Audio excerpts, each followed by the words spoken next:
എല്ലാവർക്കും നമസ്കാരം. ആർജിക്കർ മെഡിക്കൽ കോളേജിൽ മെഡിക്കൽ വിദ്യാർത്ഥിനിയെ ബലാത്സംഗം ചെയ്തു കൊന്ന സഞ്ജയ് റോയ്ക്ക് ജീവിതാവസാനം വരെ തടവ് ശിക്ഷയും, അതേപോലെ തന്നെ കാമുകനെ കഷായത്തിൽ വിഷം ചേർത്ത് കൊന്ന ഗ്രീഷ്മക്ക് വധശിക്ഷയും, ഈ രണ്ട് വാർത്തകളെ കുറിച്ചായിരുന്നു ഞാൻ ആദ്യത്തെ വീഡിയോയിൽ പറഞ്ഞത്. എന്ന് പറഞ്ഞാൽ ഇന്ന് പുറത്തിറങ്ങിയ പത്രങ്ങളുടെ ഒന്നാം പേജിലെ വാർത്തകളെ കുറിച്ചായിരുന്നു ഞാൻ ഇന്ന് ആദ്യത്തെ ഒരു വീഡിയോ ചെയ്തത്. ഇത് പത്രങ്ങളെ സംബന്ധിച്ച് അല്ലെങ്കിൽ പത്രവിശേഷം എന്നുള്ള ആ ഒരു സെഗ്മെന്റിൽ ഞാൻ ചെയ്യുന്ന രണ്ടാമത്തെ വീഡിയോ ആണ്. ഇത് ചെയ്യാനുള്ള ഏറ്റവും പ്രധാനപ്പെട്ട കാരണം എന്ന് പറയുന്നത്, ഞാൻ ആദ്യത്തെ വീഡിയോയിൽ പറഞ്ഞു ഇന്നലത്തെ ഏറ്റവും പ്രധാനപ്പെട്ട സംഭവം എന്ന് പറയുന്നത് ആ രണ്ട് കോടതി വിധികളായിരുന്നു. പക്ഷേ അതിനേക്കാളൊക്കെ നമ്മുടെ നിത്യജീവിതവുമായി ബന്ധപ്പെട്ട ഏറ്റവും പ്രധാനപ്പെട്ട ഒരു വാർത്തയുണ്ടായിരുന്നു. എല്ലാ പത്രങ്ങളും അത് ഉള്ളിലെ പേജിലാണ് കൊടുത്തത്. പക്ഷെ ഉള്ളിലെ പേജിൽ വളരെ വിശദമായിട്ട് കഴിഞ്ഞ ഒരു 11 ദിവസമായി നമ്മുടെ ഒരു പത്രം ഒഴികെ, ആ പത്രം ഏതാണെന്ന് ഞാൻ പറഞ്ഞു തരേണ്ട ആവശ്യമില്ലല്ലോ, ദേശാഭിമാനി ഒഴികെ കേരളത്തിലെ എല്ലാ വലതുപക്ഷ, ഈ പിണറായിയുടെ ഭാഷയിൽ പറഞ്ഞാൽ അല്ലെങ്കിൽ ശ്രീമാൻ സൈദ്ധാന്തിക വിദഗ്ധൻ MV ഗോവിന്ദന്റെ ഭാഷയിൽ പറഞ്ഞാൽ വലതുപക്ഷ മൂരാച്ചി പത്രങ്ങൾ മുഴുവൻ കൊടുത്തത്, കഴിഞ്ഞ ഒരു 10-11 ദിവസമായി കൊടുത്തുകൊണ്ടിരുന്ന ഏറ്റവും പ്രധാനപ്പെട്ട വാർത്ത എന്ന് പറയുന്നത്, ജനങ്ങളുടെ ജീവിതവുമായി ഏറെ ബന്ധപ്പെട്ട വാർത്ത എന്ന് പറയുന്നത്, കോഴിക്കോട് മെഡിക്കൽ കോളേജിൽ മരുന്നുകൾ കിട്ടാനില്ല എന്നുള്ളതാണ്. ന്യായവില ഷോപ്പിൽ മരുന്നുകളില്ല. കഴിഞ്ഞ 10-11 ദിവസം തുടർച്ചയായി ഡയാലിസിസ് രോഗികൾക്ക്, ഹൃദ്രോഗികൾക്ക്, അങ്ങനെ ഉൾപ്പെടെ, അതായത് വലിയ വില കൊടുത്ത് വാങ്ങേണ്ട മരുന്നുകൾ, ശസ്ത്രക്രിയ ഉപകരണങ്ങൾ, ഡയാലിസിസ് ഉപകരണങ്ങൾ, ഇതൊന്നും കിട്ടാതെ നൂറുകണക്കിന് രോഗികളാണ് കഷ്ടപ്പെടുന്നത്. നമ്മുടെ ആരോഗ്യവകുപ്പ് മന്ത്രി പറയുന്നത് എന്താണെന്ന് അറിയോ? ഏറ്റവും വിചിത്രമായ ന്യായമാണ്. ഈ സഖാക്കന്മാർക്കൊക്കെ വളരെ വിചിത്രങ്ങളായ ന്യായങ്ങൾ കിട്ടുമല്ലോ. വീണ ജോർജ് പറയുന്നത് രോഗികളുടെ എണ്ണം കൂടിപ്പോയി. അതായത് മരുന്നുകൾ കിട്ടാത്തൊരവസ്ഥ വന്നത് രോഗികളുടെ എണ്ണം കൂടിപ്പോയി അത്രേ. ഈ ആരോഗ്യ മന്ത്രിയൊക്കെ ഉണ്ടല്ലോ, ഈ പ്രസ്താവനയ്ക്ക് വന്ന ആ നിമിഷം പിരിച്ചുവിടേണ്ടതാണ്. അത് പോട്ടെ, ഞാൻ ആ മന്ത്രി എന്തെങ്കിലും പറയട്ടെ, ആ മന്ത്രിയെ അങ്ങനെ നമ്മൾ കണക്കാക്കിയിട്ടുള്ളൂ.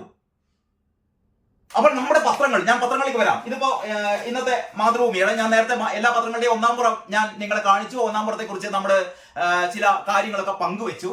ഈ മരുന്ന് ക്ഷാമത്തെ കുറിച്ച് ഈ പത്രത്തിന്റെ, മാതൃഭൂമി പത്രത്തിന്റെ 3-ാം പേജിൽ ഏറ്റവും ഒരു ഹാഫ് പേജോളം, അര പേജ് ദൈർഘ്യമുള്ള വാർത്തയാണ് മാതൃഭൂമി കൊടുത്തത്.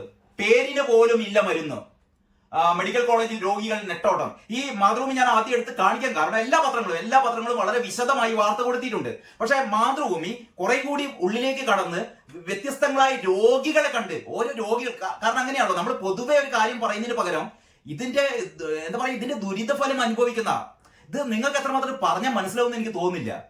അതായത് കയ്യിൽ കാശുള്ളവര് മറ്റ് എന്താ പറയാ, സ്വകാര്യ ആശുപത്രികളിലേക്ക്, നക്ഷത്ര സൗകര്യങ്ങളുള്ള, VIP സൗകര്യങ്ങളുള്ള ഈ സ്വകാര്യ ആശുപത്രിയിലേക്ക് പോകും. പക്ഷെ സാധാരണക്കാരായ ആൾക്കാർ, ജീവിതം ഉന്തിത്തള്ളി പോകുന്ന ആൾക്കാരെ സംബന്ധിച്ചിടത്തോളം സർക്കാർ ആശുപത്രികളാണ് അവരുടെ ഒരു ആശ്രയ കേന്ദ്രം എന്ന് പറയുന്നത്. ഇപ്പൊ മുഖ്യമന്ത്രിക്കോ അല്ലെങ്കിൽ വലിയ മന്ത്രിമാർക്കൊക്കെ എന്തെങ്കിലും അസുഖം ഉണ്ടെങ്കിൽ ഇവർ നേരെ അമേരിക്കയിലേക്ക് പോവുകയാണ് ചെയ്യുക. അവർക്ക് പോകാം. കാരണം ഈ ആരോഗ്യ രംഗത്ത് കേരളം നമ്പർ വൺ എന്നൊക്കെ പറഞ്ഞുകൊണ്ട് പ്രസംഗം അവസാനിപ്പിച്ചിട്ട് നേരെ ചികിത്സയ്ക്ക് വേണ്ടിയിട്ട് അമേരിക്കയിൽ പോകുന്ന വീരന്മാരാണ് നമ്മുടെ മന്ത്രിമാര്. അതുപോട്ടെ. അപ്പൊ ഈ കഴിഞ്ഞ ഒരു 1-2 ദിവസത്തെ മരുന്ന് ക്ഷാമം ഉണ്ടെങ്കിൽ, ഏതെങ്കിലും പ്രത്യേക ജില്ലയിൽ അങ്ങനെ ക്ഷാമം ഉണ്ടെങ്കിൽ അതൊക്കെ കൈകാര്യം ചെയ്യാൻ വേണ്ടിയിട്ടാണ് നമ്മൾ ഇമാതിരി ഈ സാധനങ്ങൾ നമ്മൾ മന്ത്രിമാരാക്കുന്നത്. ഈ മറ്റേ വീണ ജോർജ് എന്നൊക്കെ പറയുന്ന വന്നിട്ട് പറയുന്നത് എന്താണെന്നറിയോ? രോഗികളുടെ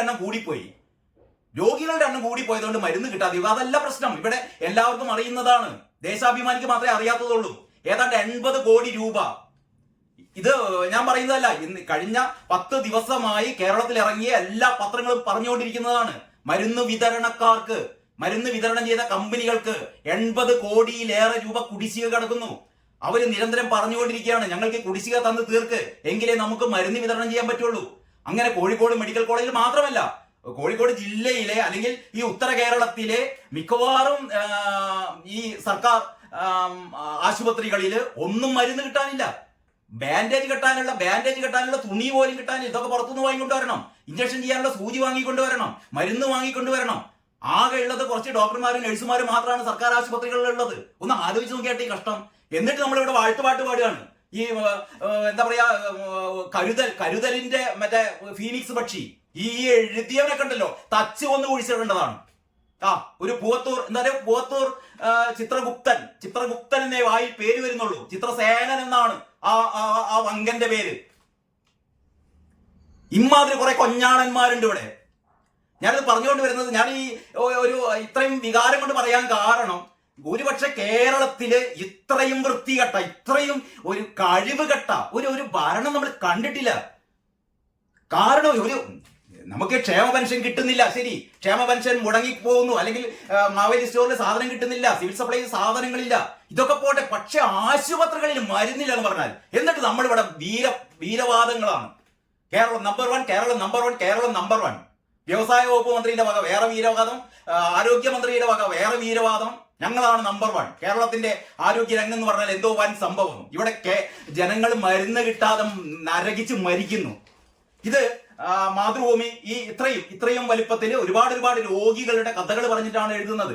പക്ഷെ ഞാൻ യഥാർത്ഥത്തിൽ കഴിഞ്ഞ 10-11 ദിവസമായി കാര്യങ്ങളൊക്കെ നടന്നുകൊണ്ടിരിക്കവേ ഞാൻ ഈ വീഡിയോ ചെയ്യാനുള്ള ഏറ്റവും പ്രധാനപ്പെട്ട കാര്യം എന്ന് പറയുന്നത്, ഇന്നലെ ശരിക്കും മെനയാതാണ് നമ്മുടെ MP, കോഴിക്കോടിന്റെ ഏറ്റവും പ്രിയപ്പെട്ട MP നമ്മുടെ എം കെ രാഘവൻ ഈ മരുന്ന് കിട്ടാത്തതിന്റെ പേരിൽ, നമ്മുടെ രാഘവേട്ടൻ എന്ന് വിളിക്കുന്ന കോഴിക്കോട്ടുകാരുടെ ഏറ്റവും പ്രിയപ്പെട്ട MP ഈ മരുന്ന് കിട്ടാത്തതിന്റെ പേരിൽ ഇത് ആരോഗ്യമന്ത്രിയുടെ ശ്രദ്ധയിൽപ്പെടുത്താൻ വേണ്ടി നിരവധി തവണ കത്തയച്ചു, നിരവധി തവണ ഇവരെ ഫോൺ വിളിച്ച് പറഞ്ഞു, നേരിട്ട് പറഞ്ഞു, ഒന്നുമില്ലാതെ അദ്ദേഹം ഒടുവിൽ നിരാഹാര സമരം കിടക്കുകയാണ്.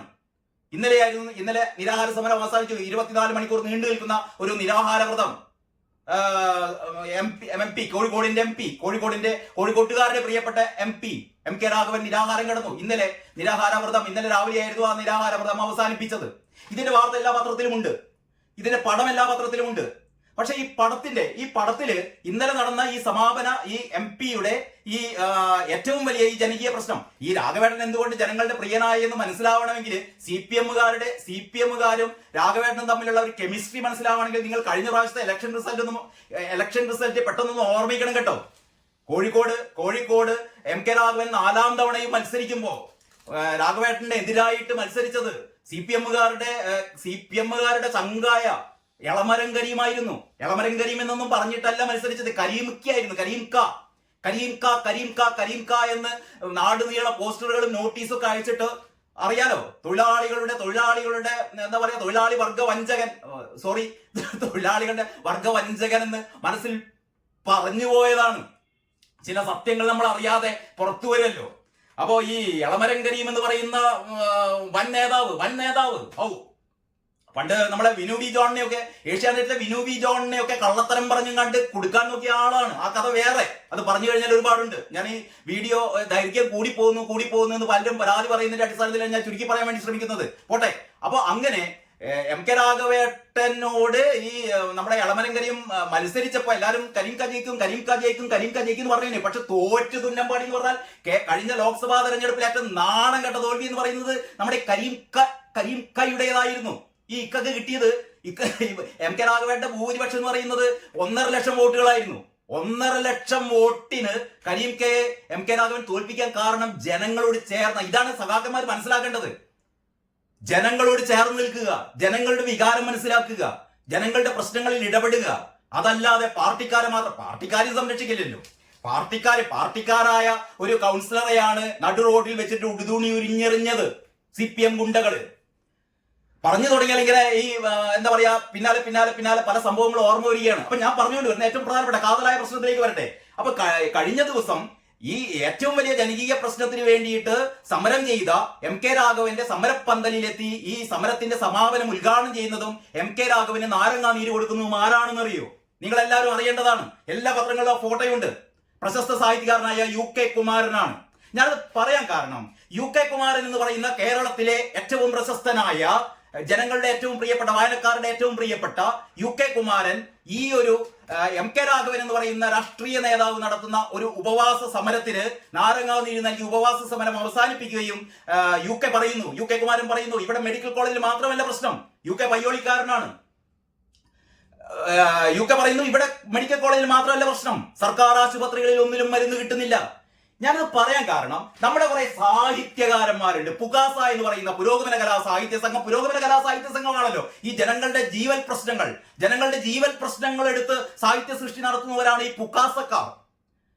ഈ പുകാസക്കാരും ഈ കേരളത്തിലെ ഒട്ടുമിക്ക രാഷ്ട്രീയക്കാരും ചെയ്യുന്നത് എന്താണെന്നറിയോ?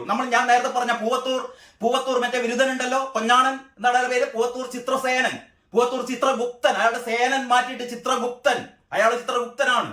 അപ്പോൾ ഇയാളാണ് എഴുതിയത് പിണറായി വിജയൻ മറ്റെന്താണ് ഫീനിക്സ് പക്ഷി.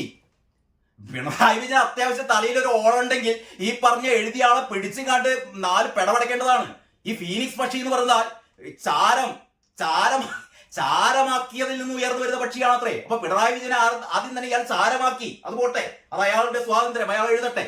അപ്പൊ ഈ പൂവത്തൂർ ശശിധരൻ എന്താണ് പൂവത്തൂർ ചിത്രഗുപ്തൻ പിണറായി വിജയനെ പറ്റി എഴുതിയ വാഴ്ത്തുപാട്ടുകൾ കേട്ടിട്ട് കോൾമേയർ കൊണ്ട് അന്നേതാ രോമൊക്കെ എങ്ങനെ ഉയർന്നു നിന്നതാണ്, ഇതുവരെ താന്നിട്ടില്ല. കാരണം കോൾമേയർ കൊണ്ടിട്ട് സീതിയാദി പറഞ്ഞ ആ പ്രത്യേക ആ ഒരു വാക്ക് ഞാൻ പറയുന്നില്ല. അങ്ങനെ അത് കൊണ്ടിട്ട് നമ്മളാകെ ഈ ഉന്മാദം കൊണ്ടിരിക്കുകയാണ്. കേരളത്തിലെ ജനങ്ങൾ മുഴുവൻ ഉന്മാദാവസ്ഥയിലാണ്.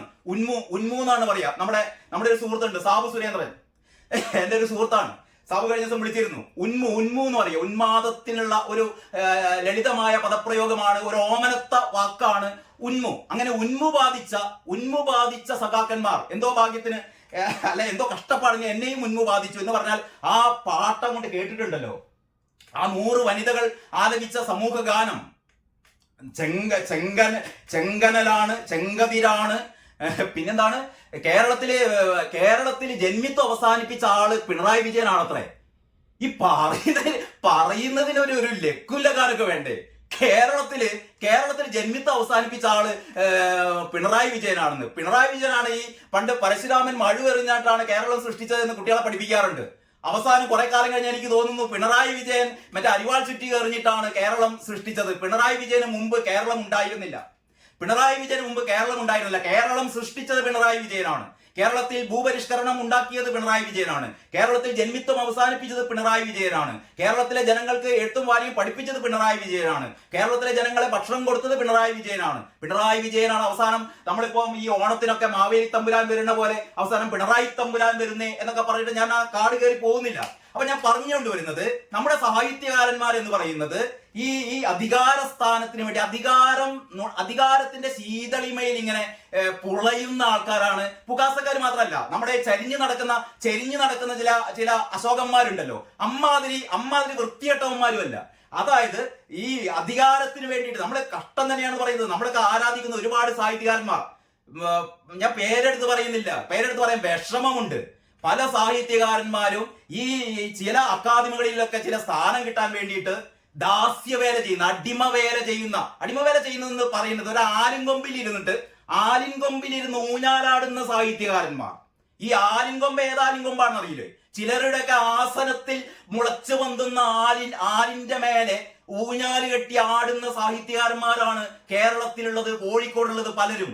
ഇതിൽ നിന്ന് UK കുമാരൻ വ്യത്യസ്തനാകുന്നു എന്നുള്ളതാണ് ഈ ഇന്നത്തെ പത്രം കണ്ടപ്പോൾ തോന്നിയ ഒരു ആഹ്ലാദം എന്ന് പറഞ്ഞാൽ. സാഹിത്യകാരന്മാരെന്ന് പറഞ്ഞാൽ ദന്തഗോപുരങ്ങളിൽ വസിക്കുന്നവരും ഇവർക്ക് ഇവരുടേതായ മാനസിക വ്യാപാരം മാത്രമുള്ളവരും വെറും അക്ഷരങ്ങളിൽ കൂടി മാത്രം ജീവിക്കുന്നവരുമായ വർഗമല്ല. ജനങ്ങളുടെ നാടിമിടിപ്പ്, ജനങ്ങളുടെ ദുഃഖം, ജനങ്ങളുടെ പ്രശ്നങ്ങൾ അതറിയണം സാഹിത്യകാരൻ. നിങ്ങൾക്കൊക്കെ അറിയാലോ, ഇവിടെ കേരളത്തിൽ യഥാർത്ഥത്തിൽ കമ്മ്യൂണിസ്റ്റ് പാർട്ടി ഉദയം ചെയ്തത് തന്നെ സാഹിത്യകാരന്മാരുടെ കൂട്ടായ പ്രയത്നം കൊണ്ടായിരുന്നു. ജനപക്ഷത്ത് നിന്നുള്ള സാഹിത്യന്മാരുണ്ടായിരുന്നു. ഇപ്പൊ ജനപക്ഷം എന്നുള്ളത് പിണറായി പക്ഷമാണ്. അപ്പൊ പിണറായിക്ക് വേണ്ടിയിട്ട് കുഴലൂത്ത് നടത്തുക, പിണറായിക്ക് വേണ്ടിയിട്ട് എന്താ പറയാ സ്വാഗതഗാനം, പിണറായിക്ക് വേണ്ടിയിട്ട് സ്തുതിപ്പാട്ടുകൾ. നേരത്തെ പറഞ്ഞ ചിത്രഗുപ്തന് സ്തുതിപ്പാട്ട് പാടാം, UK കുമാരന് സ്തുതിപ്പാട്ട് പാടാൻ അറിയില്ല. കാരണം UK കുമാരൻ വയലാർ അവാർഡ് ഉൾപ്പെടെ ഏറ്റവും പ്രശസ്തമായ അവാർഡുകൾ നേടിയ കേരളത്തിലെ ഏറ്റവും പ്രശസ്തനായ സാഹിത്യകാരനുമാണ്. തക്ഷൻകുന്ന് സ്വരൂപവും ഏറ്റവും അവസാനം UK കുമാരന്റെ കഥ നിങ്ങളിൽ പലരും വായിച്ചിരിക്കും. ചൂരൽമല, ഈ വയനാട് ഉരുൾപൊട്ടലിന്റെ പശ്ചാത്തലത്തിൽ എഴുതിയ ഒരുപക്ഷെ ഏറ്റവും എല്ലാവരും വായിച്ചിരിക്കേണ്ട ഒരു കഥയാണ് കേട്ടോ. മനുഷ്യരുടെ ഒരു ഹൃദയത്തിന്റെ ഉള്ളിൽ നിന്ന് നമ്മളെ ഇല്ലാതായിക്കൊണ്ടിരിക്കുന്ന ഒരു മനുഷ്യത്വത്തിന്റെ ചെറിയൊരു ഉറവയിൽ നിന്ന് വരുന്ന വാക്കുകൾ. അതാണ് ചൂരൽമല. ഈ കോഴിക്കോട് നമ്മുടെ DC-യുടെ ഒരു ലിറ്ററേച്ചർ ഫെസ്റ്റിവൽ വരുന്നുണ്ട്. ഈ എനിക്ക് തോന്നുന്നു നാളെ മറ്റന്നാളോ അവിടെ ഈ UK കുമാരന്റെ ഈ കഥ ചർച്ച ചെയ്യുന്നുണ്ട്, ഈ ചൂരൽമല എന്ന് പറയുന്ന കഥ. അപ്പൊ ഞാൻ പറഞ്ഞുകൊണ്ട് വരുന്നത്, ഈ UK കുമാരനാണ് ഈ നമ്മുടെ രാഘവേട്ടന്റെ ഈ ഉപവാസ സമരം എന്ന് പറഞ്ഞാൽ ഏറ്റവും വലിയ ജനകീയ പ്രശ്നം. ഈ ജനകീയ പ്രശ്നം അധികാരികളുടെ കണ്ണു തുറപ്പിക്കാൻ വേണ്ടിയിട്ട് ഉപവാസ സമരം നടത്തുമ്പോൾ ഇതിൽ പോയി പങ്കെടുക്കുകയും ഈ സമാപന സമ്മേളനം ഉദ്ഘാടനം ചെയ്യുകയും ഈ രാഘവേട്ടന് നാരങ്ങാനീര് കൊടുത്ത് ഈ ഉപവാസ സമരം അവസാനിപ്പിക്കുന്നതും കേരളത്തിലെ തലമൂത്ത ഏറ്റവും മുതിർന്ന UK വെറും സാഹിത്യകാരൻ മാത്രമല്ല കേട്ടോ, UK ഒരു പത്രപ്രവർത്തകൻ കൂടിയാണ്, മാധ്യമ പ്രവർത്തകൻ കൂടിയായിരുന്നു അദ്ദേഹം. അങ്ങനെ UK കുമാരൻ എന്ന് പറയുന്ന ഇവിടുത്തെ എഴുത്തുകാരൻ ജനപക്ഷത്ത് നിന്നുകൊണ്ട് പൊരുതുകയാണ്. ഇത് മറ്റ് സാഹിത്യകാരന്മാർക്ക് കണ്ടുപഠിക്കേണ്ടതാണ്. UK കുമാരനേക്കാൾ ഇളമുറ അങ്ങനെയാണ് വിളിക്കുക. അപ്പോഴാണ് ഈ എഴുത്ത് തുടങ്ങിക്കഴിഞ്ഞാൽ പിന്നെ തമ്പ്രാക്കന്മാരാണ് ഇവരൊക്കെ, തമ്പ്രാക്കന്മാരാണ്. എഴുത്ത് തുടങ്ങിക്കഴിഞ്ഞാൽ ജനങ്ങളുടെ പക്ഷത്തൊന്നുമില്ല. നമുക്ക് എന്തൊക്കെ അവാർഡുകൾ വാങ്ങാം, എന്തൊക്കെ പുരസ്കാരങ്ങൾ കിട്ടും, എന്തൊക്കെ സ്ഥാനങ്ങളിൽ, ഏതൊക്കെ അക്കാദമികളിൽ കയറിയിരിക്കാം എന്ന് പറ്റുന്ന നേരത്തെ പറഞ്ഞ പോലെ ഏതൊക്കെ സഖാക്കന്മാരുടെ ആസനങ്ങളിൽ നിന്ന് ഉയർന്നു പൊങ്ങുന്ന ആലിൻ കൊമ്പിലിരുന്ന് ഊഞ്ഞാലാടുന്ന ഊളകളാണ് സാഹിത്യകാരന്മാര്. അത്തരം സാഹിത്യകാരന്മാർക്കിടയിലാണ് UK കുമാരനെ പോലുള്ള ജനപക്ഷത്ത് നിന്നുകൊണ്ട് ജനങ്ങളുടെ വികാരങ്ങൾ അറിയുന്ന സാഹിത്യകാരന്മാരുള്ളത്. നമ്മള് ഹൃദയം കൊണ്ട് അഭിനന്ദിച്ചു പോവുകയാണ്. കാരണം വേറെ അധികം ആൾക്കാരില്ല. കാരണം ഈ നേരത്തെ പറഞ്ഞ ചിത്രഗുപ്തൻ ഉണ്ടല്ലോ, ഈ ചിത്രഗുപ്തൻ ഏറ്റവും രസകരമാണ്. ചിത്രഗുപ്തൻ വാഴ്ത്തുപാട്ട് പാടുന്ന എന്തുകൊണ്ടാണെന്ന് അറിയാം. ഇല്ലാത്ത കഥകൾ, അതായത് ജന്മിത്വം അവസാനിപ്പിച്ച ആള് എന്ന് തുടങ്ങിയ വാഴ്ത്തുപാട്ടുകളൊക്കെ പാടുന്നത് പിണറായിയെ സ്തുതിക്കാൻ വേണ്ടി മാത്രമല്ല, തനിക്ക് ഉയരങ്ങളിലെത്തണം. ഈ പറഞ്ഞ മനുഷ്യൻ കഴിഞ്ഞ എനിക്ക് തോന്നുന്നു 2024 ഏപ്രിൽ മാസം 25-ാം തീയതി പൊതുഭരണ വകുപ്പിൽ നിന്ന് എന്താ പറയാ, അയാളുടെ പ്രവർത്തന കാലാവധി കഴിഞ്ഞതാണ്. അവിടുന്ന് റിട്ടയർ ചെയ്ത ആളാണ്. ഈ റിട്ടയർ ചെയ്ത ആള്, അതായത് ആലോചിക്കണം നിങ്ങൾ, 2024 ഏപ്രിൽ മാസം 25-ാം തീയതി സർവീസിൽ നിന്ന് റിട്ടയർ ചെയ്ത ആള് അപേക്ഷ കൊടുക്കുകയാണ് സർക്കാരിന്. എന്റെ പെൻഷൻ കൊണ്ട് എനിക്ക് ജീവിക്കാൻ പറ്റില്ല, അതുകൊണ്ട് എനിക്ക് പുനർനിയമനം തരുമെന്ന് ഏപ്രിൽ 25-ാം തീയതി സർവീസിൽ നിന്ന് വിരമിക്കുമ്പോൾ ഒരു അപേക്ഷ എഴുതിയ മനുഷ്യന് ഏപ്രിൽ 24-ാം തീയതി ഡേറ്റ് വെച്ചിട്ട് ഒന്ന് ആലോചിക്കണം. നമ്മളിതൊക്കെ കണ്ടത് ഒരു സിനിമയിലാണ്, റാംജി റാവു സ്പീക്കിംഗ്, നമ്മൾ കേട്ടിരിക്കും.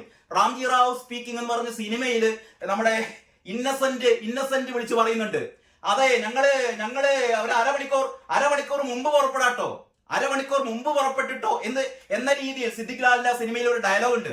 അതേപോലെയാണ് നമ്മുടെ ഈ പൂവത്തൂർ ചിത്രഗുപ്തൻ ഏപ്രിൽ 25-ാം തീയതി വിരമിച്ചു കഴിയുമ്പോൾ ഏപ്രിൽ 24-ാം തീയതി ഡേറ്റ് വെച്ചിട്ട് ഇയാൾക്ക് പുനർനിയമനം കൊടുക്കുകയാണ്. അമ്മാതിരി ആൾക്കാരാണ് ഈ മറ്റേ ഊഞ്ഞാലിലാടിക്കൊണ്ട് പിണറായി വിജയനെ സ്തുതിച്ചുകൊണ്ട് സ്തുതിഗീതം എഴുതുന്നത്. മന്നവേന്ദ്ര വിളങ്ങുന്നു ചന്ദ്രനെ പോലെ നിൻമുഖം എന്ന് എഴുതിയ പണ്ടത്തെ രാജകൊട്ടാരങ്ങളിലെ ആശ്രിതന്മാരായ സാഹിത്യകാരന്മാരെ കൂടി നാണിപ്പിക്കുന്ന തരത്തിലുള്ള ഈ ഊളകളായ സാഹിത്യകാരന്മാർക്കിടയിൽ UK കുമാരനെ മനസ്സുകൊണ്ട് അഭിനന്ദിക്കുകയാണ്. കാരണം ഇത്തരത്തിൽപ്പെട്ട സാഹിത്യ സൃഷ്ടി എന്ന് പറയുന്നത് നിങ്ങളിങ്ങനെ ഈ സ്വപ്ന ഗോപുരങ്ങളിൽ ഇരുന്ന് കണ്ട് എഴുതേണ്ട സാധനമല്ല. ഇത് ജനങ്ങൾക്കിടയിൽ ജനങ്ങളുടെ നാടിമിടിപ്പ് മനസ്സിലാക്കുമ്പോഴാണ് നിങ്ങൾ യഥാർത്ഥ സാഹിത്യകാരനാകുന്നത്. അപ്പോഴാണ് ജനകീയ സാഹിത്യകാരനാകുന്നത്. അതല്ലാതെ പുക്കാസയിൽ അംഗമെടുത്തുകൊണ്ട് പിണറായി വിജയന്റെ ആസനത്തിൽ മുളച്ച ആലിന്റെ മേലെ ആടുമ്പോഴല്ല നിങ്ങൾ പുരോഗമന സാഹിത്യകാരനാകുന്നത്. പുരോഗമന സാഹിത്യകാരനാകണമെങ്കിൽ ജനങ്ങളുടെ മിടിപ്പറിയണം. അപ്പോ ഇന്നത്തെ പത്രത്തിലെ ഏറ്റവും പ്രധാനപ്പെട്ട, എനിക്ക് തോന്നുന്നു ഇന്നത്തെ പത്രത്തിലെ ഏറ്റവും പ്രധാനപ്പെട്ട കാര്യം എന്ന് പറയുന്നത്, ഞാൻ ആദ്യത്തെ വീഡിയോയിൽ ഈ നമ്മുടെ കോടതി വിധികളെ കുറിച്ച് പറഞ്ഞെങ്കിലും അതല്ലാതെ കഴിഞ്ഞ 10 ദിവസമായി കേരളത്തിലെ രോഗികളെ മുഴുവൻ ദുരിതത്തിലാഴ്ത്തിയ മരുന്നില്ലാത്ത പ്രശ്നം MK രാഘവൻ എന്ന് പറയുന്ന കോഴിക്കോട്ടുകാരൻ രാഘവേട്ടൻ ഉപവാസ സമരം നടത്തിയപ്പോൾ ആ ഉപവാസ പന്തലിൽ ചെന്ന് ഐക്യദാർഢ്യം കൊടുത്ത ഈ UK കുമാരൻ എന്ന് പറയുന്ന നമ്മുടെ ഏറ്റവും പ്രിയപ്പെട്ട സാഹിത്യകാരന് ഞാൻ ഈ സെഗ്മെന്റ് സമർപ്പിക്കുകയാണ്. ഇതാ അദ്ദേഹത്തിന്റെ ഫോട്ടോയാണ്. ആ ഒരു വാർത്ത ഇങ്ങനെയാണ്: MK രാഘവന്റെ ഉപവാസം അവസാനിച്ചു. ഇത് മാതൃഭൂമി കൊടുത്തിരിക്കുന്നത്. മെഡിക്കൽ കോളേജിലെ മരുന്നുക്ഷാമം പരിഹരിക്കാൻ നടപടി സ്വീകരിക്കാത്ത സർക്കാർ നിലപാടിൽ പ്രതിഷേധിച്ച് MK രാഘവൻ MP നടത്തി വന്ന ഏകദിന ഉപവാസം അവസാനിച്ചു. സമാപന സമ്മേളനത്തിൽ എഴുത്തുകാരൻ UK Kumaran MK Raghavan MP നാരങ്ങാനീര് നൽകി. മെഡിക്കൽ കോളേജിൽ മാത്രമല്ല ബീച്ച് ആശുപത്രിയിൽ ഉൾപ്പെടെ ജില്ലയിലെ ഒട്ടുമിക്ക സർക്കാർ ആശുപത്രികളിലെയും സ്ഥിതി സമാനമാണ് എന്ന് UK കുമാരൻ അഭിപ്രായപ്പെട്ടു. UK കുമാരൻ പറയുന്നു, ഇത് സമാനമായ അവസ്ഥ എല്ലാ ആശുപത്രികളിലും ഉണ്ട്. ഞാനൊന്ന് ചോദിക്കട്ടെ, UK കുമാരൻ പറഞ്ഞ ഈ അഭിപ്രായം കേരളത്തിലേത് സാഹിത്യകാരന് ധൈര്യമുണ്ട് ഒരു പൊതുവേദിയിൽ വന്നുകൊണ്ട് പിണറായി വിജയന്റെ മുഖത്ത് നോക്കിയിട്ട്, അല്ലെങ്കിൽ ഈ പറയുന്ന വീണ ജോർജിന്റെ മുഖത്ത് നോക്കിയിട്ട് ഇവിടെ മരുന്നില്ല, ജനങ്ങൾ നരകിക്കുകയാണ്, ഇവിടെ ഒരു ആശുപത്രിയിൽ മെഡിക്കൽ കോളേജിൽ മാത്രമല്ല ഒരു ആശുപത്രിയിലും മരുന്നില്ല എന്ന് ധീരമായി പറയാൻ ഉളുപ്പ്, ചങ്കൂറ്റം ഇവിടുത്തെ ഏത് സാഹിത്യകാരനുണ്ട്? പറഞ്ഞു കഴിഞ്ഞാൽ പിന്നെ നിങ്ങൾക്ക് ഒരു അവാർഡും കിട്ടില്ല. പറഞ്ഞു കഴിഞ്ഞാൽ പിന്നെ നിങ്ങളെ ഒരു അക്കാദമി സ്ഥാപനത്തിലേക്ക് നിങ്ങളെ എത്തിക്കില്ല. നിങ്ങളെ സാധാരണ രീതിയിൽ 51 വെട്ടുകയല്ലേ ചെയ്യുക. ഇത്തരം സാഹിത്യകാരന്മാരെ മുഴുവനും വലതുപക്ഷ മൂരാക്ഷികളാക്കി മാറ്റും. ഞാൻ പറഞ്ഞുകൊണ്ട് വന്നത്, ഇത് ഒരുപക്ഷെ ഇന്നത്തെ പത്രത്തെ മുഴുവനും ഒരു പത്രത്തിന് ഏറ്റവും ഒരു പ്രസന്നത കൈവരിച്ചത് നമ്മുടെ ഇടയിലുള്ള ഒരു മഹാസാഹിത്യകാരൻ ഇത്തരത്തിലുള്ള ഒരു ജനകീയ പ്രശ്നത്തിൽ ഇടപെട്ടു എന്നറിഞ്ഞപ്പോഴാണ്. ഇത് മാതൃഭൂമി മാത്രമല്ല, ഇത് അടുത്ത പത്രം മാധ്യമത്തിന്റെയും ഉള്ളിലെ പേജിൽ മെഡിക്കൽ കോളേജിൽ മരുന്നുക്ഷാമം. എല്ലാ പത്രങ്ങളും 3-ാം പേജിലാണല്ലോ. കാരണം 1-ാം പേജ് കഴിഞ്ഞാൽ പിന്നെ അടുത്ത ഏറ്റവും പ്രധാനപ്പെട്ട ആ 3-ാം പുറത്ത് MK രാഘവൻ MP ഉപവാസം അവസാനിച്ചു. മെഡിക്കൽ കോളേജിൽ മരുന്നുക്ഷാമം. നമ്മുടെ മാധ്യമം പത്രമാണ്. മരുന്നുക്ഷാമം 50 ഇനം മരുന്നുകൾ കാരുണ്യ ഫാർമസിയിൽ എത്തിച്ചു എന്ന് പറയുന്ന ഒരു ബോക്സ് കൂടി ഇവർ കൊടുത്തിട്ടുണ്ട്. അതിന്റെ കൂടെ മരുന്നുക്ഷാമം പരിഹരിക്കണമെന്ന് ആവശ്യപ്പെട്ട് മെഡിക്കൽ കോളേജിന് മുമ്പിൽ 24 മണിക്കൂർ ഉപവസിച്ച MK Raghavan MP UK Kumaran നാരങ്ങാനീര് നൽകി സമരം അവസാനിപ്പിക്കുന്നു എന്ന് പറയുന്ന ഈ ഫോട്ടോയും ക്യാപ്ഷനും ഇതേപോലെ മാധ്യമത്തിൽ കൊടുത്തിരിക്കുന്നു. അത് കഴിഞ്ഞിട്ട് മാധ്യമത്തിന്റെ ഉള്ളിൽ വീണ്ടും വാർത്തയുണ്ട്, മരുന്ന് വിതരണം. ഇതാ 4-ാം പേജിൽ ചികിത്സ കിട്ടാതെ രോഗികൾ മടങ്ങുന്നു. മരുന്ന് വിതരണം പുനരാരംഭിച്ചില്ല. മാധ്യമം പറയുന്നു, വലിയ സ്റ്റോറി. അങ്ങനെ മാധ്യമവും മാതൃഭൂമിയും കഴിഞ്ഞ് നമുക്ക് കേരളകൗമുദി. കേരളകൗമുദിയും ഇതേപോലെ കേരളകൗമുദിയുടെയും 3-ാം പേജിൽ മെഡിക്കൽ കോളേജിലെ മരുന്ന് പ്രതിസന്ധി, പ്രക്ഷോഭം കടുപ്പിക്കാൻ കോൺഗ്രസ് പ്രക്ഷോഭം ഘടിപ്പിക്കുകയാണ്. ഇവിടെ ഡിഫിക്കാരും പൊതിച്ചോറ് കൊടുക്കുന്നവരും ചിന്താ ജെറോമിന്റെ ആൾക്കാരും റഹീമിന്റെ ആൾക്കാരും സനോജിന്റെ ആൾക്കാരൊന്നും വരില്ല. അവരൊന്നും വരില്ല. അവർക്കൊന്നും ജനങ്ങളുടെ വേദന കാണണ്ട. ഈ രോഗികളുടെ തീരാദുരിതം അവർക്കൊന്നും കാണണ്ട. പരിഹാരം തേടി CPM പരിഹാരം തേടുകയാണല്ലേ. എന്ത് ഭരിക്കുന്ന പാർട്ടിയാണ്. നിങ്ങൾ നോക്കണം, ഭരിക്കുന്ന പാർട്ടി 11 ദിവസം ഉത്തര കേരളത്തിൽ മുഴുവൻ മരുന്നില്ലാതെ രോഗികൾ മരിച്ച് നരകിക്കുമ്പോ പരിഹാരം തേടും. എന്ത് പരിഹാരമാണ് തേടുന്നത്? ഒറ്റ പരിഹാരമേ ഉള്ളൂ. 80 കോടി രൂപ കൊടുക്കണം. 100 കോടി ചെലവില് മെസ്സിയെ കൊണ്ടുവരാൻ പോവുകയാണ്. നിങ്ങളത് മനസ്സിലാക്കണം. 100 കോടി ചെലവിട്ട് മെസ്സിയെ കേരളത്തിൽ കൊണ്ടുവന്ന് ഫുട്ബോൾ കളിപ്പിക്കാൻ പോവുകയായിരുന്നു വി അബ്ദുറഹിമാൻ എന്ന് പറയുന്ന SDP വോട്ട് വാങ്ങി ജയിച്ച CPMന്റെ മന്ത്രി. പക്ഷെ എന്തോ ടെക്നിക്കൽ റീസൺ കൊണ്ട് വരാൻ പറ്റില്ല എന്നിട്ടാണ് അവസാനം പറഞ്ഞത് 100 കോടി. അപ്പൊ ഇതിനൊക്കെ പൈസയുണ്ട്. മെസ്സിയെ കൊണ്ടുവന്ന് പന്ത് കളിപ്പിക്കാൻ പൈസയുണ്ട്. പക്ഷെ 80 കോടി. നമ്മുടെ കഴിഞ്ഞ ദിവസം കേരളകൗമുദിയിൽ തന്നെ ഒരു വാർത്തയുണ്ടായിരുന്നു. ഈ മുഖ്യമന്ത്രിയുടെ ഒരു ഹെലികോപ്റ്റർ ഉണ്ടല്ലോ, മുഖ്യമന്ത്രിയുടെ ഹെലികോപ്റ്റർ പറക്കാതെ ഈ വയനാട്ടിലെ ചൂരൽമലയിൽ ദുരന്തമുണ്ടായിട്ടും അവിടെ പോലും എത്താത്തൊരു ഹെലികോപ്റ്റർ ഉണ്ട്.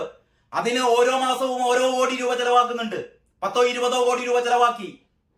ഇതിനൊക്കെ പൈസയുണ്ട്. പക്ഷേ ഈ ആശുപത്രികളിൽ, മെഡിക്കൽ കോളേജ് ആശുപത്രികളിൽ മരുന്ന് എത്തിച്ച മരുന്ന് വിതരണം ചെയ്യുന്ന മരുന്ന് വിതരണ കമ്പനികൾക്ക് കൊടുക്കാൻ പൈസയില്ല. ഇതാ നമ്മുടെ കേരളകൗമുദിയിൽ ഈ വാർത്ത എഴുതുന്നത് KN സുരേഷ് കുമാറാണ്. KN സുരേഷ് കുമാറിനെ കുറിച്ച് ഞാൻ കഴിഞ്ഞ ദിവസം പറഞ്ഞിരുന്നു. കേരളത്തിലെ ഏറ്റവും മിടുക്കരായ മറ്റൊരു റിപ്പോർട്ടറാണ്, സ്പെഷ്യൽ കറസ്പോണ്ടന്റ് ആണ് കേരളകൗമുദിയുടെ. സുരേഷ് കുമാറിന്റെ ബൈലൈനിൽ തന്നെയാണ് സ്റ്റോറി. നിങ്ങൾ ആ പ്രാധാന്യം മനസ്സിലാക്കണം. ഒരു സ്പെഷ്യൽ കറസ്പോണ്ടന്റ്, ഒരു ജില്ലയിലെ കോഴിക്കോട് എഡീഷനിലെ സ്പെഷ്യൽ കറസ്പോണ്ടന്റ് ഈ കാര്യം കൈകാര്യം ചെയ്യുകയാണ്. കാരണം ഇത്രയും പ്രധാനപ്പെട്ട ഒരു വിഷയമാണ്. ഇതിലുമുണ്ട് ഈ നേരത്തെ ഞാൻ പറഞ്ഞ UK കുമാരന്റെ പടവും ഈ നാരങ്ങാനീര് കൊടുക്കുന്നതും. പ്രശ്നം പരിഹരിച്ചില്ലെങ്കിൽ മന്ത്രിയെ തടയുമെന്നൊക്കെ പറഞ്ഞിട്ട് കോഴിക്കോട് മെഡിക്കൽ കോളേജ് ആശുപത്രിയിലെ മരുന്നുക്ഷാമത്തിന് പരിഹാരം കാണാത്ത സർക്കാർ നിലപാടിൽ പ്രതിഷേധിച്ച് മെഡിക്കൽ കോളേജിന് മുന്നിൽ MK രാഘവൻ MP നടത്തിയ ഏകദിന ഉപവാസം സാഹിത്യകാരൻ UK കുമാരൻ നാരങ്ങാനീര് നൽകി അവസാനിപ്പിക്കുന്നു. ഇതാ കേരളകൗമുദി. ഇനി നമുക്ക് മനോരമ, ഇന്നത്തെ മനോരമയുടെ, അതേപോലെ മനോരമയുടെ 3-ാം പേജ് നോക്കാം. മനോരമയും മാതൃഭൂമിയാണ് ഏറ്റവും കൂടുതൽ ഈ വാർത്തകൾ കൊടുത്തത്. മാധ്യമവും കൊടുത്തിരുന്നു. മാധ്യമവും മനോരമയും മാതൃഭൂമിയുമാണ് കഴിഞ്ഞ 10 ദിവസത്തിലേറെയായി ഈ മരുന്ന് ക്ഷാമത്തെ കുറിച്ചുള്ള വാർത്തകൾ നിരന്തരം കൊടുത്തുകൊണ്ടിരിക്കുന്നത്. കേരളകൗമുദി അത്രയൊന്നുമില്ലെങ്കിലും കേരളകൗമുദിയും ഈ വാർത്തകളൊക്കെ ഫോളോ ചെയ്തിരുന്നു. കീമോതെറാപ്പി മരുന്നുകൾ തീർന്നു, നൽകാനുള്ളത് 80 കോടി രൂപ. ഇതാ മലയാള മനോരമയുടെ 3-ാം പേജിലെ ഏറ്റവും പ്രധാനപ്പെട്ട തലക്കെട്ടാണ് കീമോതെറാപ്പി മരുന്നുകൾ തീർന്നു, നൽകാനുള്ളത് 80 കോടി രൂപ. MP-യുടെ ഉപവാസം സമാപിച്ചു. ഇതാ UK കുമാരൻ രാഘവേട്ടന് നാരങ്ങാനീര് കൊടുക്കുന്ന ആ പടം ഈ സമരപ്പന്തലിൽ ചെന്നിട്ട്. അങ്ങനെ മനോരമയും ഈ വാർത്ത ഏറ്റവും പ്രാധാന്യത്തോടെ തന്നെ കൊടുത്തു. ഞാൻ ഇത്രയൊക്കെ പറയാൻ കാരണം ഇതാ നമ്മുടെ സഖാക്കന്മാരുടെ ഏറ്റവും പ്രിയപ്പെട്ട പത്രം, ജനകീയ പത്രം, ഇത് മാത്രം വായിച്ചാൽ മതി എന്ന് പിണറായി വിജയനും ഗോവിന്ദൻ മാഷും പറയുന്ന പത്രം. ഈ പത്രത്തില് ഈ വാർത്തയില്ല. അവിടെയൊക്കെ UK കുമാരൻ എന്ന് പറയുന്ന സാഹിത്യകാരനെ ഇവർക്ക് അറിയില്ല. MK രാഘവൻ എന്ന് പറയുന്ന ജനങ്ങളുടെ പ്രിയപ്പെട്ട MP അവിടെ ഉപവാസം ഇരുന്നത് ദേശാഭിമാനിക്കാരന് അറിയില്ല. അവർക്ക് കരീം ഖാനെ പറ്റി അറിയില്ല. കരീം ഖാൻ 1.5 ലക്ഷം വോട്ടിന് ഇടും. അതിനുശേഷം പിന്നെ കരീം ഖാൻ ഈ പ്രദേശത്തൊന്നും കണ്ടിട്ടില്ല. ഈ കരീം ഖാക്ക് വേണ്ടിയിട്ട് ജയ് വിളിച്ച ദേശാഭിമാനിക്ക് ജനങ്ങളെ വേണ്ട, ഇവർക്ക് ജനങ്ങളെ വേണ്ട. ജനങ്ങൾ മരിക്കട്ടെ, പുഴുത്തു മരിക്കട്ടെ, ഞങ്ങൾക്ക് ജനങ്ങളുടെ വോട്ട് മതി, അല്ലെങ്കിൽ തീവ്രവാദികളുടെ വോട്ട് മതി എന്ന് പറയുന്ന ദേശാഭിമാനിക്കാരന് ഇത് വാർത്തയല്ല. ആ വാർത്ത അല്ലെങ്കിലും ഇവർ ചെയ്തു വെച്ച ഏറ്റവും വലിയൊരു തോന്നിവാസം, നെറികെടുത്തമ്മാടിത്തം, അതാണ് ഈ 3-ാം പേജിലുള്ളത്. അതാണ് മരുന്നുണ്ട്, ആശങ്ക വേണ്ട. കാണുന്നുണ്ടോ എന്നറിയില്ല, ഞാൻ കള്ളത്തരം പറയല്ല. ദേശാഭിമാനിയാണ് എഴുതിയത്. മരുന്നുണ്ട്, ആശങ്ക വേണ്ട. നിങ്ങളൊന്ന് മനസ്സിലാക്കണം. ഞാനിപ്പോ നിങ്ങൾക്ക് കാണിച്ച 4 പത്രങ്ങളും വേണമെങ്കിൽ കഴിഞ്ഞ 10 ദിവസമായി ഇവിടെ ഈ പത്രങ്ങൾ മുഴുവനുണ്ട്. കഴിഞ്ഞ 1-ാം തീയതി മുതലുള്ള പത്രങ്ങൾ മുഴുവൻ ഞാൻ അവിടെ എന്റെ അടുത്ത് തന്നെ വെച്ചിട്ടുണ്ട്. ഈ പത്രങ്ങളിലൊക്കെ കഴിഞ്ഞ 10 ദിവസമായിട്ട് നിരന്തരം മരുന്നില്ല എന്ന് ഇന്നും എഴുതിയിട്ട് MK രാഘവൻ ഉപവാസം നടത്തിയിട്ട് ആ ഉപവാസ പന്തലിൽ മഹാസാഹിത്യകാരനായ UK കുമാരൻ പങ്കെടുത്തിട്ട് ദേശാഭിമാനിക്കാതൊന്നും വാർത്തയില്ല. ദേശാഭിമാനി എഴുതുന്നു ഇതൊന്നും ശരിയല്ല, ഇതൊക്കെ കള്ളത്തരമാണ്. എന്നിട്ട് മരുന്നുണ്ട്, ആശങ്ക വേണ്ട എന്ന്. ഇതാണ് ഇന്നത്തെ ഈ പത്ര അവലോകനത്തിലെ മെയിൻ ഹൈലൈറ്റ് എന്ന് പറയുന്നത്. ദേശാഭിമാനിയുടെ ഈ കള്ളത്തരമാണ്. ഇതുകൊണ്ട് എന്താണ് ഇവർ ഇങ്ങനെ കള്ളത്തരം എഴുതിയിട്ട്? ഇത് നമുക്ക് കളവ് പറയുന്നതിനും കള്ളത്തരം ചെയ്യുന്നതിനൊക്കെ ഒരു ഉളുപ്പുണ്ട്. അതിനൊരു ഒരു ലിമിറ്റ് ഉണ്ട്. ഇതിനൊക്കെ ഒരു ലിമിറ്റ് ഉണ്ട്. അതിനും അങ്ങേപ്പുറത്തേക്ക് കള്ളത്തരം പറയാന്നൊക്കെ പറഞ്ഞാലുണ്ടല്ലോ. ഞാൻ നേരത്തെ പറഞ്ഞ ഈ ആസനത്തിൽ ആല് മുളയ്ക്കുക എന്നൊക്കെ പറഞ്ഞിട്ട് ആ മുളച്ച ആല് വലിയ ആലായി മാറുകയും ആ ആലിൻ കൊമ്പിൽ ഊഞ്ഞാലാടുകയും ചെയ്യുന്ന അതിനേക്കാൾ വലിയ തമ്മാടിത്തം അല്ലെങ്കിൽ തോന്നിവാസം അല്ലെങ്കിൽ ഊളത്തരമാണ് ദേശാഭിമാനി ചെയ്ത ഈ ഒരു കാര്യം. ഇതിലാണ് പറയുന്നത് മരുന്നുണ്ട്, ആശങ്ക വേണ്ട. അപ്പൊ ഈ പറയുന്ന മറ്റു പത്രങ്ങൾ മുഴുവനും കള്ളത്തരം എഴുതി എന്നാണോ ദേശാഭിമാനി പറയുന്നത്? മരുന്നുണ്ട് അത്രേ. എന്ത് മരുന്ന്? ഞാൻ കൂടുതൽ പറഞ്ഞാൽ അധികമായി പോകും. ഈ വാർത്തയും കൂടി നോക്കാം നമുക്ക്. മെഡിക്കൽ കോളേജ് ആശുപത്രിയിലെ കാരുണ്യ ഫാർമസിയിൽ ആവശ്യമായ മരുന്നുകൾ എത്തി. കാരുണ്യ ഫാർമസിയിൽ മരുന്നൊന്നുമില്ല എന്ന് വളരെ കൃത്യമായി മാതൃഭൂമി എഴുതുന്നുണ്ട്. മാതൃഭൂമി ഇന്റർവ്യൂ ചെയ്ത രോഗികൾ ഓരോന്നും പറയുന്നു കാരുണ്യ ഫാർമസിയിൽ ഒരു മരുന്നുമില്ല. എന്നിട്ട് പറയാൻ എളുപ്പില്ലാതെ കാരുണ്യ മെഡിക്കൽ കോളേജ് ആശുപത്രിയിലെ കാരുണ്യ ഫാർമസിയിൽ അവശ്യ മരുന്നുകൾ എത്തി എന്ന് പറഞ്ഞാൽ മറ്റൊടത്തിലൊന്നും ഇല്ല. കാരുണ്യ ആശുപത്രിയിൽ എന്തോ 2 പാരസിറ്റമോൾ കൊണ്ടുവച്ചിട്ടുണ്ടാവും. എന്നിട്ട് പറയുന്നത് അവിടെ മരുന്നുകൾ എത്തി. രോഗികൾക്ക് പ്രയാസമില്ലാതിരിക്കാൻ കേരള മെഡിക്കൽ സർവീസ് കോർപ്പറേഷൻ വഴി 155 ഇനം അവശ്യ മരുന്നുകളാണ് കാരുണ്യ ഫാർമസിയിലൂടെ സർക്കാർ ലഭ്യമാക്കിയിട്ടില്ല. കള്ളത്തരം എഴുതുകയാണ്. എന്നിട്ട് മരുന്ന് വിതരണ ഏജൻസികളുടെ സമരത്തെ തുടർന്നായിരുന്നു വിവിധ സ്കീമുകളിലായി HDS മെഡിക്കൽ ഷോപ്പ് വഴി നൽകിയിരുന്ന മരുന്നുകൾ മുടങ്ങിയത്. ഞാൻ പറയില്ലേ, നമ്മള് ഉത്തരം കിട്ടാഞ്ഞാൽ പറയുന്ന ബബ്ബ അല്ലെങ്കിൽ ഞഞ്ഞ പറയാണ്, വായിച്ചാൽ ഒന്നും മനസ്സിലാവില്ല. എന്നിട്ട് അടുത്തിൽ പറയുന്നു ഡയാലിസിസിനുള്ള എരിത്രോപോയറ്റിൻ, അർബുദത്തിനുള്ള ല്യൂപ്രൊലൈഡ്, അസറ്റൈറ്റ്, കുറെ മരുന്നുകളുടെ പേരൊക്കെ തുടങ്ങിയ ഇഞ്ചക്ഷനുകൾ അടക്കം വില കൂടിയ മരുന്നുകളാണ് എത്തിയത്. കാരുണ്യ ഫാർമസിയിൽ എത്തിയിട്ടുണ്ടത്രേ. HDS മെഡിക്കൽ ഷോപ്പുകളിൽ ഇല്ലാത്ത മരുന്നുകൾ, അവിടെയാണ് HDS ഷോപ്പ്, ന്യായവില ഷോപ്പുകളിൽ നിന്നും ഇല്ലാത്ത മരുന്നുകൾ കാരുണ്യ ഫാർമസിയിൽ നിന്ന് ലഭിക്കും. സ്കീമുകളിൽ അല്ലാതെ സൗജന്യമായി നൽകുന്ന എല്ലാ മരുന്നുകളും ആശുപത്രിയിലെ ഫാർമസികളിൽ സ്റ്റോക്ക് ഉണ്ടായിരുന്നു. ഓരോ വർഷവും അധികൃതർ തയ്യാറാക്കുന്ന ഇന്റന്റിനനുസരിച്ചുള്ള മുഴുവൻ മരുന്നും സംഭരിച്ചിരുന്നുവെങ്കിലും രോഗികളുടെ എണ്ണം കൂടിയതിനാൽ ചിലതിന്റെ സ്റ്റോക്ക് കുറയുന്ന സാഹചര്യമുണ്ട്. നേരത്തെ മന്ത്രി പറഞ്ഞ കാര്യം, രോഗികൾ കൂടിപ്പോയപ്പോ രോഗികൾക്ക് കുറെ മരുന്ന് രോഗികൾ അധികം കഴിച്ചുപോയി. അതുകൊണ്ട് മരുന്ന് കുറച്ച് കുറഞ്ഞു പോയി. 80 കോടി രൂപ കുടിശ്ശിക വരുത്തി എന്ന് പറയുന്ന ഏറ്റവും സത്യസന്ധമായ കാര്യം പറയുന്നില്ല. ഞാൻ വെറുതെ വിളിച്ചു കൂവിയിട്ട് എന്ത് കാര്യം? ഇത് അത്രക്കും ഉള്ളിൽ തട്ടിയത് കൊണ്ടാണ് ഞാൻ ഇങ്ങനെയൊക്കെ പറയുന്നത്. കാരണം ഇനി എങ്ങനെയാണ് പറയേണ്ടത് എനിക്കറിയില്ല. ഇത് കേൾക്കുന്ന നിങ്ങൾക്ക് ഇനി മനസ്സിലാവും തോന്നുന്നു. കേരളത്തിലെ ഏറ്റവും പ്രധാനപ്പെട്ട മെഡിക്കൽ കോളേജാണ് കോഴിക്കോട് മെഡിക്കൽ കോളേജ്. ഏറ്റവും കൂടുതൽ രോഗി വരുന്ന ഉത്തര കേരളത്തിൽ നിന്ന് മലബാറിന്റെ നാഡീമിടിപ്പായ ആശുപത്രി. ആ ആശുപത്രിയിലും സമീപ പ്രദേശങ്ങളിലെ ഒരു സർക്കാർ ആശുപത്രികളിലും മരുന്നില്ലാതായിട്ട് 11 ദിവസം കഴിഞ്ഞിട്ടും ഉളുപ്പില്ലാതെ ആരോഗ്യമന്ത്രി പറയുന്നു രോഗികൾ കുറെ വന്നപ്പം കുറെ തീർന്നുപോയി. നമ്മൾ അങ്ങനെയാണല്ലോ, ഈ മത്തി കച്ചവടം നടത്തുമ്പോൾ മത്തി തീർന്നുപോയി എന്ന് പറയുന്ന പോലെ മരുന്ന് തീർന്നുപോയി എന്ന് പറയാനുള്ള ചളിപ്പില്ലാത്ത ആരോഗ്യമന്ത്രി കൂടുതൽ ഒരു അമിതമായ വികാര പ്രകടനങ്ങളോടെ ഇത് പറയേണ്ടി വന്നതിൽ ഖേദിക്കുകയാണ്. കാരണം ഇങ്ങനെ അല്ലാതെ ഇത് പറയാൻ പറ്റില്ല. അതുകൊണ്ടാണ്. അപ്പോൾ എല്ലാ ചിത്രഗുപ്തന്മാരും ദയവായി ക്ഷമിക്കണം, അല്ലെങ്കിൽ നിങ്ങളുടെ ഊഞ്ഞാലാട്ടം തുടരട്ടെ, ആ ആലിൻകൊമ്പിൽ ഇരുന്ന് ഊഞ്ഞാലാടട്ടെ എന്ന് മാത്രം പറഞ്ഞുകൊണ്ട് ഈ വീഡിയോ തൽക്കാലം ഇവിടെ നിർത്തുകയാണ്. എല്ലാവർക്കും നന്ദി, നമസ്കാരം.